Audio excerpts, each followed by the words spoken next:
우리 다 같이 한 마음으로 마태복음 5장 33절의 말씀 같이 합독해 보도록 하겠습니다. 너 옛사람에게 말한 바 헛맹세를 하지 말고 내 맹세한 것을 주께 지키라 하였다는 것을 너희가 들었으나. 아멘. 예수님은 헛맹세를 하기를 원하지 않습니다. 먼저 구약에서 하나님께서 허용하셨던 맹세가 있습니다. 신명기서 6장 말씀에 보니 하나님이 허용하셨습니다.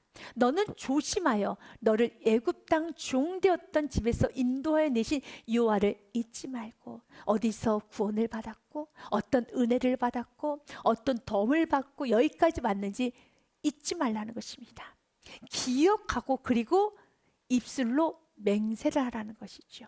13절 말씀에 이런 은혜를 받았으니, 이런 구원을 받았으니 나는 내 하나님 여호와를 경외하며 그를 섬기며 그의 이름으로 맹세하라는 겁니다. 내가 하나님을 잘 섬기겠습니다. 맹세하여야 됩니다. 나는 하나님 뜻대로 살겠습니다. 맹세할 수 있어야 되는 겁니다. 맹세는 나의 신앙을 표현하는 겁니다. 마치 여호수아처럼요. 여호수아는 맹세하였어요. 이스라엘 백성들이 다 보는 앞에서 맹세했습니다. 나는 나와 내 가정은 여호와 하나님만을 섬기겠습니다 라고 했어요. 그러므로 이제는 여호와를 경외하며 온전함과 진실함으로 그를 섬기라. 너희의 조상들이 강 저쪽과 애굽에 섬기던 신들을 치워버리고 여호와만 섬기라 라고 선포하고 난 후에 15절의 말씀을 연이어갑니다.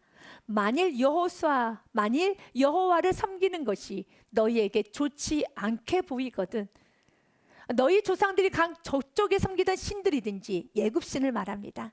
애굽의 신을 섬기든지 또는 너희가 거주하는 땅 있는 아모리 족속 가나안 땅의 신들이든지 너희가 섬길 자를 오늘 택하라.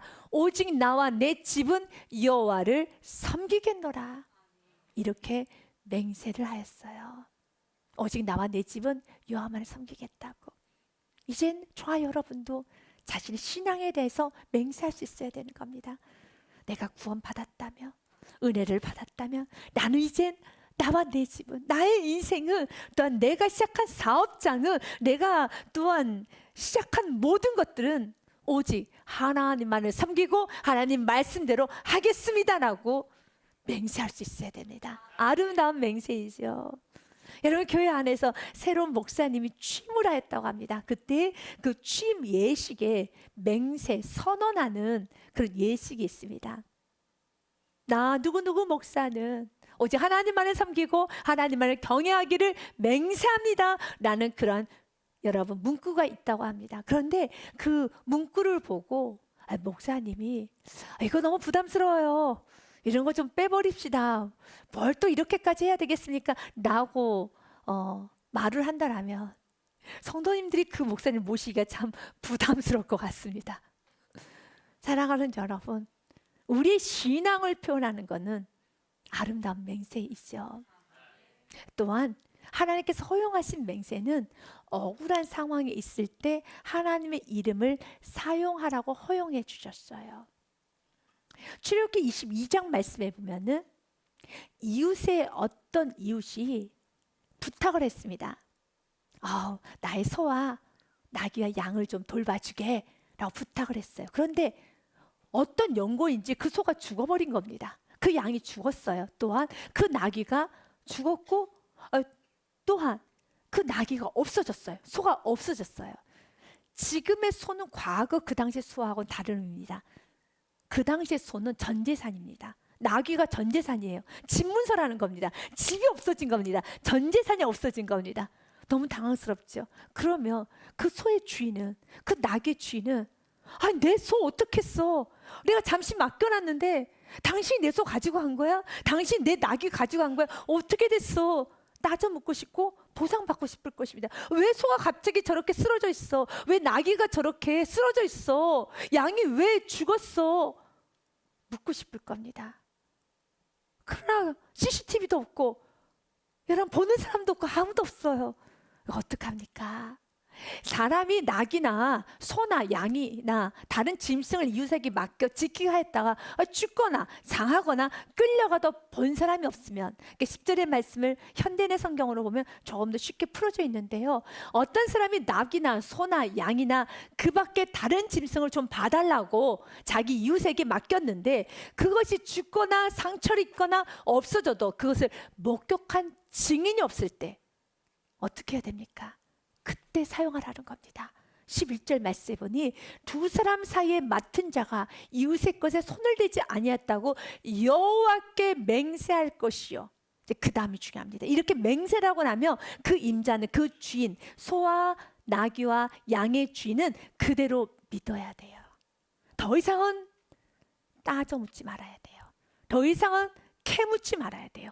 그리고 그 사람은 배상하지 아니하려니와 이것으로 모든 사건은 종결이 되는 겁니다. 그만큼 집 전 재산이 다 없어지는 그런 심각한 문제에서도 그가 여호와 이름으로 맹세했습니다. 나는 소나 낙이나 당신의 양을 만지지 아니했습니다. 해치지 아니했습니다. 여호와 이름으로 맹세합니다 하면은 그 말을 들었던 그 소와 양과 낙의 주인은 그대로 받아들여야 돼요. 끝내야 되는 겁니다. 더 이상 왈가불가하면 안 되는 것이에요. 그것이 여호와의 이름입니다. 주님께서 이렇게 너희가 힘들 때, 너희가 너무 억울할 때 나의 이름을 사용하여라. 그리고 그 이름이 통용되는 우리 모두가 되기를 원합니다. 그리고 그 여호와의 이름을 사용했었을 때 상대방이 믿어줄 수 있는 그런 신앙의 삶을 살아야 되는 겁니다. 여러분, 내가 여호와 이름 맹세를 해도 그 사람이 믿지 못하고 조사하고 나를 여러분 또한 캐묻는다라면 이제는 맹세를 할 시간이 아니라 나의 삶을 돌아봐야 되는 시간이에요. 출애굽기 20장 말씀에 보면은 하나님의 이름을 망령되이 일컫지 말라라고 되어 있어요. 함부로 사용하지 말라라는 뜻이죠. 나는 내 하나님 여호와 이름을 망령되게 부르지 말라. 여호와는 그의 이름을 망령되게 부르는 자를 죄 없다 하지 아니하리라, 죄 있다라고 말하는 것입니다. 그래서 우리 삶 가운데 하나님의 이름을 또한 하나님의 것을 가지고 맹세하고 또한 자신을 증명하려고 하는 헛맹세를 끊어내야 되는 겁니다. 예수님이 금하시는 맹세는 첫 번째 헛맹세입니다. 33절 말씀에 보니 또 옛사람이 말한 바 헛맹세를 하지 말고 내 맹세한 것 주께 지키라 했던 것을 내가 들었으나 라고 합니다. 헛맹세의 뜻은 의미 없는 말로만 하는 맹세를 말합니다. 하나님 또는 타인 앞에서 지킬 의도도 없이 책임감 없이 하는 맹세, 그 상황만 모면하기 위해서 하는 맹세, 사람을 속이기 위한 맹세, 그 상황을 모면하기 위해서 맹세를 하는 거예요. 의미 없이 하는 맹세인 것입니다. 욕심이 감춰진 맹세라는 것입니다. 그 당시에 유대인들은 맹세를 자주 했어요. 그 당시에 지도자가 되기 위해서는 금식과 기도를 잘하는 사람이 지도자가 되었습니다. 신성 국가이기 때문에 그렇습니다. 그래서 사람들 앞에서 내가 지금까지 기도를 열심히 한 것을 하늘에 맹세합니다 라고 합니다. 그리고 난 앞으로도 기도 1시간을 할 것을 하늘에 맹세합니다. 나는 금식할 것을 땅에 맹세합니다 라고 합니다. 하늘과 땅에 맹세할 것이 아니라 그냥 기도하면 되는 것이고 그냥 살면 되는 것인데 그들은 맹세를 했어요. 그렇게 함으로써 사람들의 환심을 사고 사람들에게 높임을 받으면서 이제 자신을 여러분 찍어달라는 것이죠. 자신을 인정해달라는 것이죠. 우리가 누군가에게 투자를 받고 누군가의 여러분 지지를 받고 싶을 때 또한 설득을 하고 싶을 때 여러분이 담백하게 설득할 수 있는 힘이 있어야 되는 겁니다. 그런데 내 안의 삶이 엉망이었고 또한 내가 준비가 부족했고 나의 불성실함을 감추면서 여러 가지 이름으로 과거 유대인들은 하늘과 땅과 예루살렘과 머리카락을 들고 맹세를 했다면 지금 우리는 때로는 여러분 부모님의 이름으로 또한 철없는 아버지는 자녀의 이름으로 가족의 이름으로 어떤 자신의 모든 인생을 걸고 여러 가지 이름으로 맹세를 하면서 상대방에게 호의를 받으려고 하고 지지를 받으려고 하는 것이 아니라, 이렇게 맹세를 해야 할 정도로 지지를 받아야 되고 맹세를 해야지만 그가 투자해주고 지지를 해주는 것이라면 잠시 그 모든 사업과 계획을 내려놔야 돼요. 그 자신의 삶을 돌아봐야 되는 겁니다. 주님은 우리에게 37절 말씀 말합니다. 지나치게 말하지 말라는 겁니다. 너희 말이 옳다 옳다 아니라 아니라 하라. 이에서 지나는 것은 악으로부터 나느니라. 지나치게 하지 말라는 겁니다. 심플하게 살라는 겁니다. 우리가 집안에서도 자녀가 자주 맹세하는 자녀들이 있어요. 어떻게 맹세합니까? 엄마, 나 오늘 엄마 지급방에 돈 훔치지 않았어. 나 진짜 맹세라고 합니다. 맞아요. 그 친구는 맹세를 해야 부모님이 믿을 정도로 자꾸 손을 댄 거예요. 나 오늘 게임 안 했어. 내 동생 물어봐.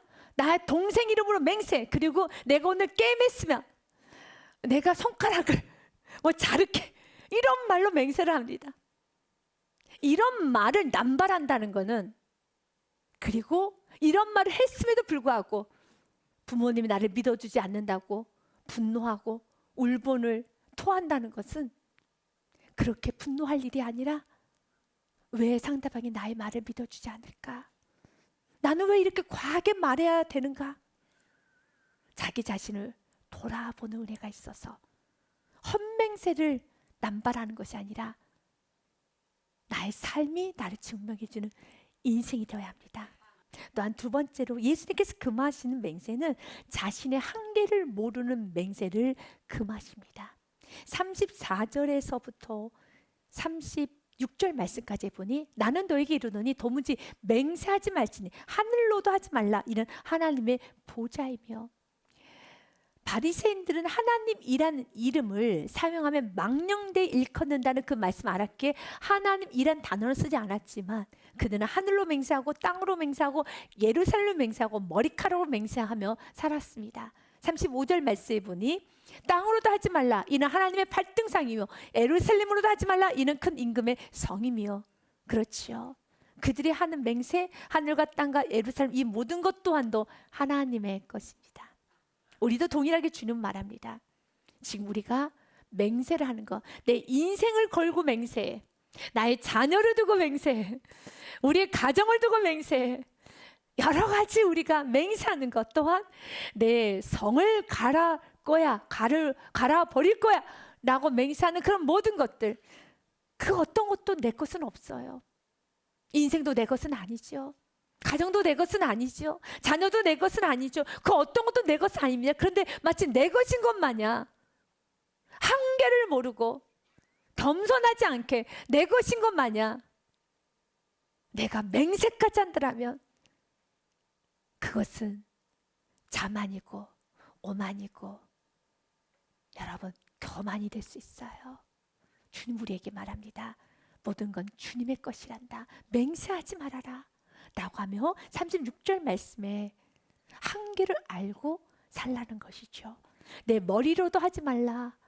이 머리라는 것은 머리카락을 말합니다. 내가 한 터럭도 쉬고 미래를 알 수도 없고 검게 다시 과거로 되돌릴 수 없다라는 것을 알고 있지 않느냐? 그렇습니다.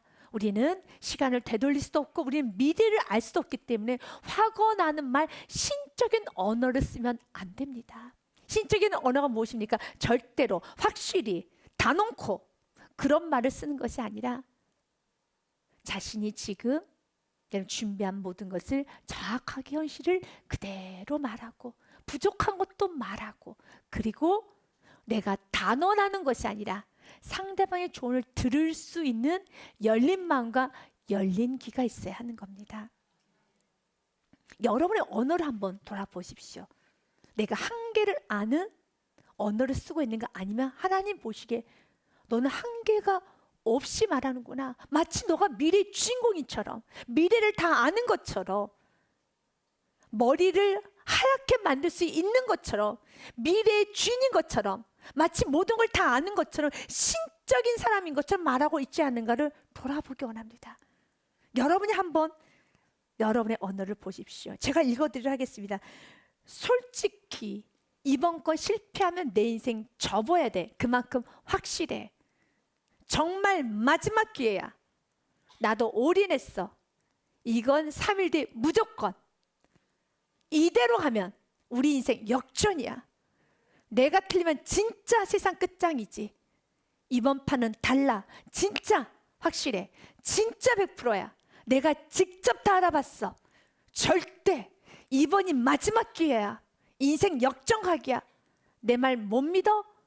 내가 이번에 안 하면 평생 후회할 것 같아서 그래. 여러분, 이번에가 주어지는 것이 아니라 주님은 오늘 우리의 삶을 보기 원합니다. 주님은 오늘 우리에게 말합니다. 자신의 한계를 알고 겸손하게 말하기 원합니다.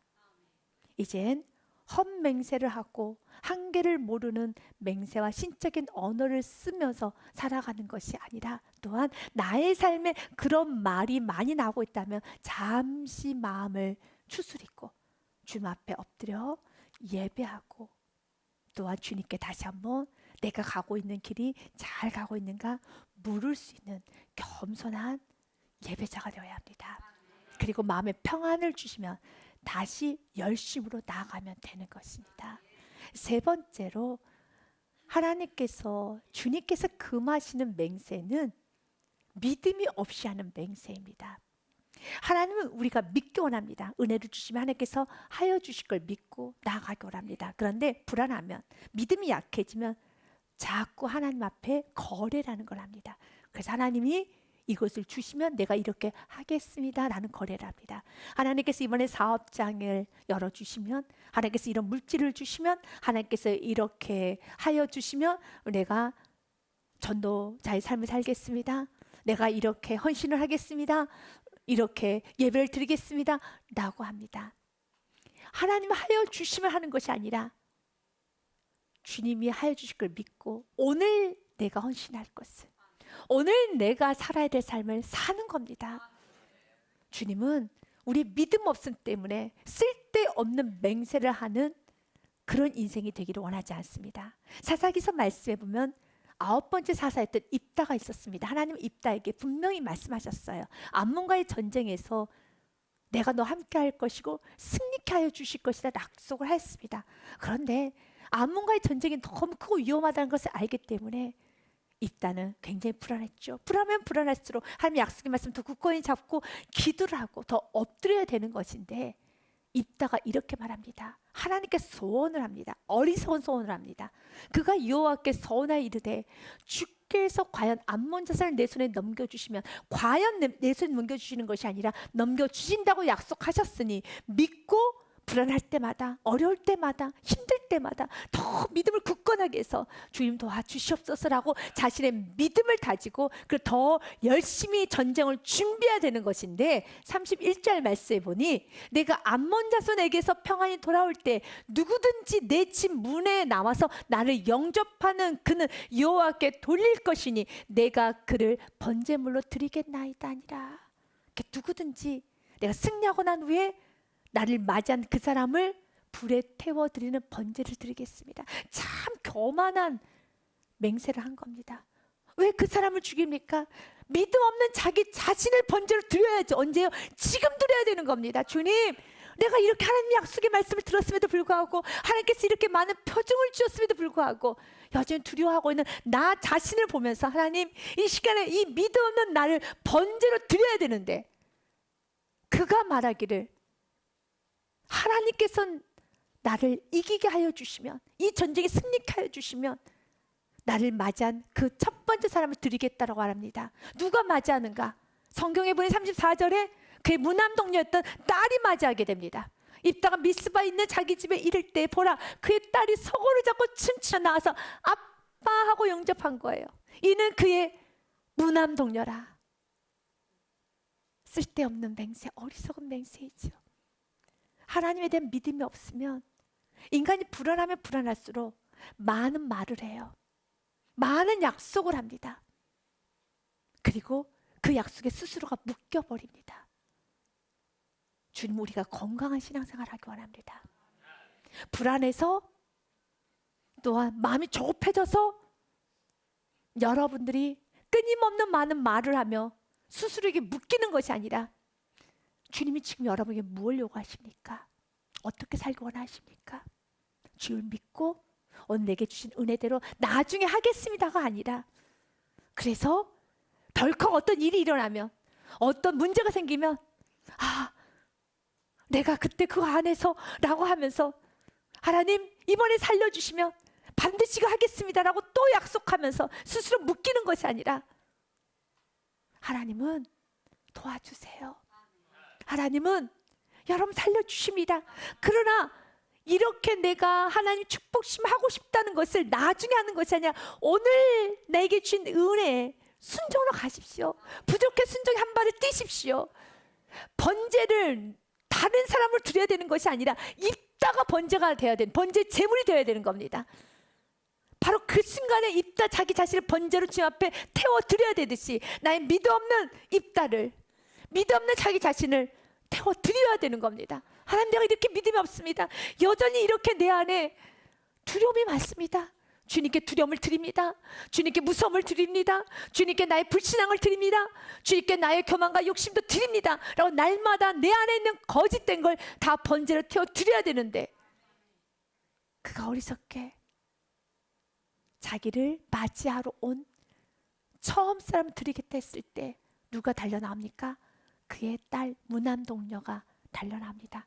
그리고 입다하는 말이 참으로 어리석은 말을 합니다. 35절 말씀은 입다가 이를 보고 자기 옷을 찢으며 이르되 어찌할꼬 내 딸이여 너는 나를 참담하게 하는 자여. 아직까지도 변명 핑계가 끊어지지 않아요. 자녀가 아빠를 참담하게 하는 자입니까? 아니죠. 내가 내 자녀를 참담케 하였구나 라고 말해야 되는 겁니다. 너는 나를 괴롭게 하는 자 중에 하나로다. 아니죠. 이 어리석은 믿음 없는 아빠가 너를 괴롭게 하였구나, 너의 인생을 묶었구나, 너를 힘들게 하였구나 라고 말을 해야 되는 거죠. 그런데 그가 뭐라고 말합니까? 너는 나를 괴롭게 하는 자, 너는 나를 참담하게 하는 자 라고 하면서 어리석은 입다는 결국은 자기 자녀를 번제로 태워드립니다. 하나님은 바로 이런 맹세를 하지 말라는 겁니다. 이런 믿음 없는 맹세하지 말라는 겁니다.